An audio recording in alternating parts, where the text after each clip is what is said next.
Hey, Jeannie, do you remember last year in anatomy when we were doing all those animal dissections? Yeah, when you slapped this sheep lung and it Okay. got into my mouth. I thought I apologized for that.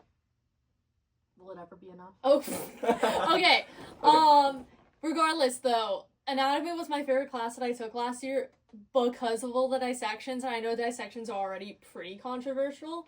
Regardless, I think we need to keep those things in classrooms.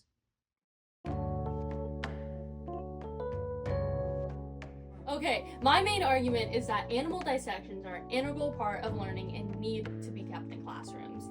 So, guys, animal dissections, they're nothing new. Y'all hear of Aristotle? Mm-hmm. That name ring a bell? Yeah. When was that? Just like a couple hundred years ago, people of Aristotle's time and Aristotle himself performed dissections. They were the first ones to do so. Whether that would be alive or not. Okay, yes, and they may have been on humans, but this built the foundations of our understanding of anatomy, physiology, biology, and since then we've just been building and building and building on it. Dissections aren't new.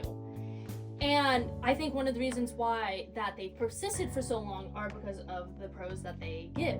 For example, I'm a hands-on learner. Last year when I was in my anatomy class and we did the fetal dissection, I was so freaked out at first because I was so scared of messing it up. But then when I made that cut down the middle of the body and I opened up the pig and I saw its lungs, its heart, its intestines, all of these organs, it just blew my mind a little bit because originally we had these really thick binders, you know, just so many pages. I would notice. But it was just diagram after diagram and notes after notes. It all seemed kind of foreign, and I then, guess. like, being able to apply whatever you learned on paper into real life is really special. Because it took what I saw on paper and made it a real thing, you know. It didn't seem like this distant foreign concept. And that just blew my mind because it was in that pig. It's inside of me. It's inside of you guys. It's crazy. And the only way I was able to get that just deep understanding about this was from having that physical dissection. It applies to kinesthetic learners, which are so many people. Are you a kinesthetic learner? Oh, hell yeah. Yeah, exactly. So I feel like as a teacher, their duty is to appeal to all of their students' learning styles. Right. Some learn through those notes, but some, like myself and yourself, learn through those physical hands-on experiences, which is why they're preferred by teachers, because they apply to a wide range of audience. For example, the National Association of Biology Teachers promote dissections because of it. Okay, but do dissections actually help with other skills? Oh, for sure. I mean, of course they appeal to medical students because, medical students may need to know the anatomy of a person to perform a surgery, you know? You don't want your surgeon to cut you up and be like, hey, actually, this is my first time ever seeing a heart in person. But also it applies to literally anyone because everyone can improve on their fine motor skills, can improve on their hand-eye coordination, can improve on handling sharp objects. They apply to literally everyone. Although skills may definitely help out medical students, it still is applicable to just about every person in every single workplace. Well, coming back to the dissections part, what about like the ethics? Like, what about these animals? They're not able to consent, or they're not able to discern whether they are able to be cut up or not. Yeah, they don't have autonomy. Also, they can't really talk per se. Exactly, that's the issue.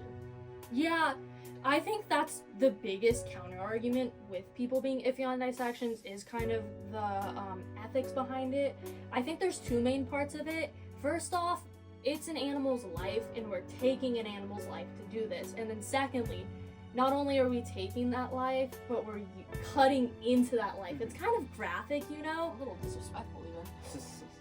I wouldn't even say that though, because I don't want to say we're killing life for these dissections. Yeah. At the end of the day, I think I saw, I have a statistic, 98% of the animals received are already dead. From basically received by the companies that disperse out the subjects for dissections. Fetal pigs, for example, are largely a byproduct of the meatpacking industry, which is a whole nother can of worms that I'm not even going to touch on. But otherwise, if these animals weren't taken for dissections, they'd just be put into a landfill. And I think there's something so magical about taking a life that wasn't originally meant to to be learned from, but still learning from it. It's kind of making good out of this bad situation. And in terms of like the autonomy behind animals, that they can't be like, oh, I want to be donated science, like humans can be, you know? Let's face it, we can't do anything about that. We can't be we like... can make the best out of the situation. Exactly. We can't really read their minds. Exactly.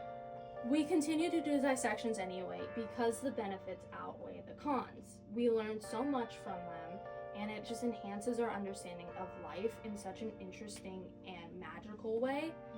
And I think these dissections will promote our understanding of life because, yeah, we understand that animals don't have this autonomy, but we're still thankful for the life that they give when we do these dissections. And I'm going to reference a study, but I do want to first say that it's a cadaver dissection, which means it's a human dissection. Okay. Yeah, but it's this South Korean study that took place in 2022 in which 136 medical students were asked to write a reflective essay prior to doing the dissection.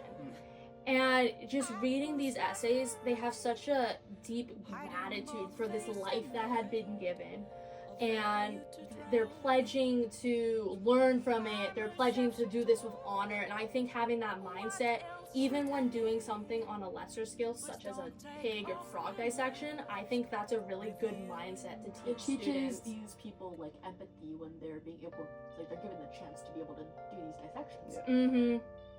But, yeah, I think because of the pros of dissections, because they're preferred by teachers, because of just the ethical awareness that we get, this understanding of life that we get, we need to keep dissections in